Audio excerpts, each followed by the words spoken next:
You're about to listen to Shed, conversations about race on Martha's Vineyard, with your host, Eric Adams, a presentation of MVY Radio.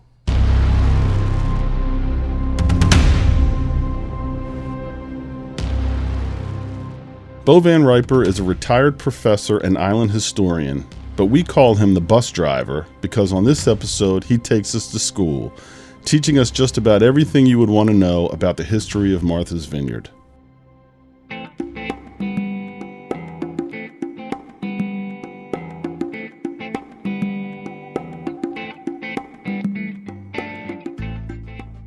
Hello, and welcome to Shed. Today I'm joined by a couple of people. First of all, Jack Ebby is in the house. Hey, Jack. Going on, Eric. And our guest today is Bo Van Riper. Bo has been a research librarian at the Martha's Vineyard Museum since 2017. As a history and geology major in college and with a doctorate in history, Bo spent 21 years teaching at the university level. His family's roots on the island go back to his grandparents in the 1930s. Bo, welcome to Shed. Thanks, Eric. Glad to be here. And where did you teach? Well, I taught at a variety of places, mostly in the State University system of Georgia at Kennesaw State, and then Southern Polytechnic State, Georgia's other public engineering school. Okay. I also did a year at Franklin and Marshall College in Pennsylvania, a year at Northwestern as a postdoctoral fellow. Wow. Then I came to the Vineyard and substitute taught for a year or two, and then the gig at the museum opened up, and I've been there ever since. And how long have you been with the museum?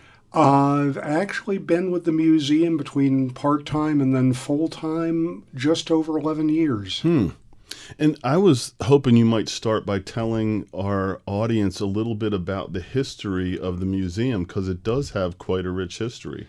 Sure. The museum actually started in 1922 as the Dukes County Historical Society, a group of people who were concerned about preserving and sharing the history of the 6 towns on the island and also the Elizabeth Islands.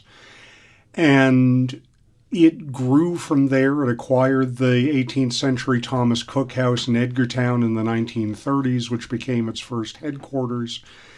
And after World War II, acquired an adjacent property where it built an year-round heated standalone library building and a boat shed.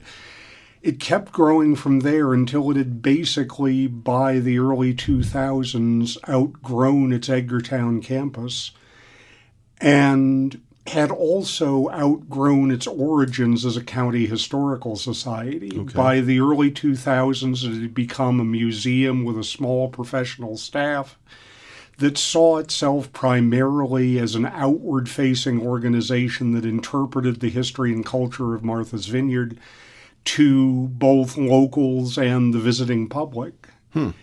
In 2018, we closed our Edgartown campus and moved to our current headquarters, which is the former U.S. Marine Hospital overlooking Vineyard Haven Harbor. Yes. We opened there in March 2019, and we've been there ever since. And do you know when it started as a naval hospital? Like, was it built for that purpose? It was indeed. The Marine Hospital building that we now occupy was built in 1895 and was a successor to an earlier building on the same site that first became a Marine Hospital in 1879. The idea behind the Marine Hospital Service, whose roots go back to 1798, was to provide medical care free at the point of access to any American sailor, fisherman, merchant sailor, naval personnel, or whatever. And the hospitals and the people who worked there were paid by the federal government from small deductions taken out of professional sailors' pay every 2 weeks and forwarded through the Customs Service to Washington. It was basically the forerunner of Medicare, Medicaid, the VA, and all sorts of other federally funded health care, but it started as far back as the Adams administration. Wow. And Bo, I know you've got a history with Martha's Vineyard that preceded your time working for the museum. I'm just curious, like as a student of history yourself, what drew you to the history of this island? What is fascinating? What do you find fascinating about the history of Martha's Vineyard?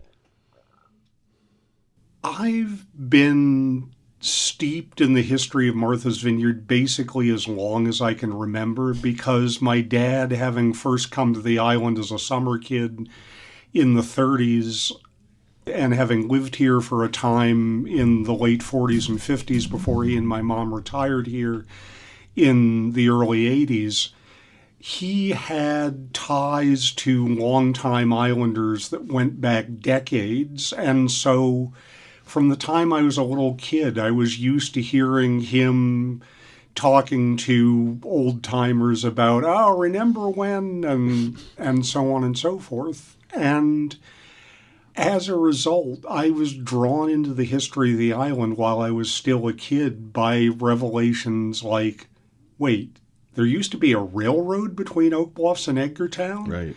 Or wait, there was a cargo ship loaded with candles and military clothing and whatnot that sank off the mouth of Vineyard Haven Harbor, and people were going out and fishing up boxes of candles and bags of wool-lined leather vests just out of the open hatches.